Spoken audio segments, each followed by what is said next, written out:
Assalamualaikum warahmatullahi wabarakatuh.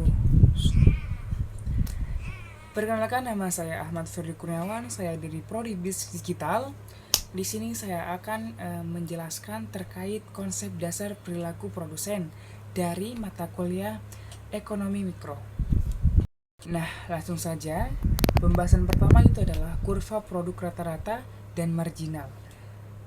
Kurva produk rata-rata digambarkan jumlah output yang dihasilkan per unit input yang digunakan. Sementara itu, kurva produk marginal itu menunjukkan tambahan output yang diperoleh dari penambahan satu unit input, terus ditambah kedua kurva.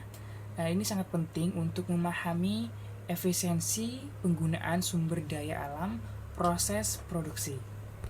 Nah, teman-teman, kita lanjut ke pembahasan selanjutnya. Tahap-tahap produksi. Tahap-tahap produksi di sini dibagi menjadi beberapa bagian. Yang pertama adalah ketika produk marginal meningkat, dan tahap kedua itu ketika produk marginal mulai menurun tetapi masih positif, dan tahap ketiga itu ketika produk marginal menjadi negatif. Jadi, manfaat memahami tahap-tahap produksi ini membantu produsen membentuk tingkat produksi yang optimal. Nah, selanjutnya kita akan membahas tingkat substitusi input marginal. Tingkat substitusi input marginal adalah rasio yang dimana satu input dapat diganti dengan input lain tanpa mengubah jumlah output yang dihasilkan.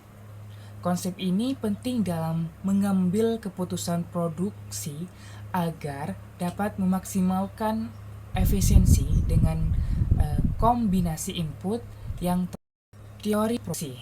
Teori ini menjelaskan proses produksi secara sistematis, termasuk bagaimana input seperti tanah kerja, modal, dan bahan baku digunakan untuk menghasilkan barang ataupun jasa.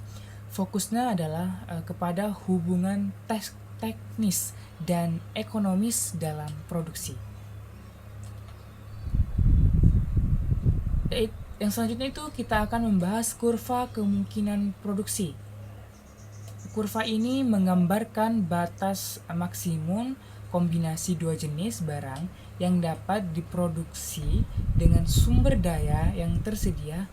Kurva ini membantu menunjukkan konsep efisiensi, kelangkaan, dan trade-off dalam produksi. Input produksi. Yang dimaksud dengan input produksi adalah sebuah sumber daya yang digunakan dalam proses produksi seperti tenaga kerja, modal, tanah, dan teknologi. Pemilihan dan pengelolaan input yang tepat sangat penting untuk meningkatkan produktivitas. Tahap produksi. Tahap produksi mengacu pada proses yang dilalui dalam menghasilkan barang ataupun jasa, mulai dari pengumpulan bahan baku hingga produk jadi. Setiap tahap memiliki peran penting dalam membentuk kualitas dan kuantitas output. Yaitu selanjutnya kita akan membahas laba maksimum.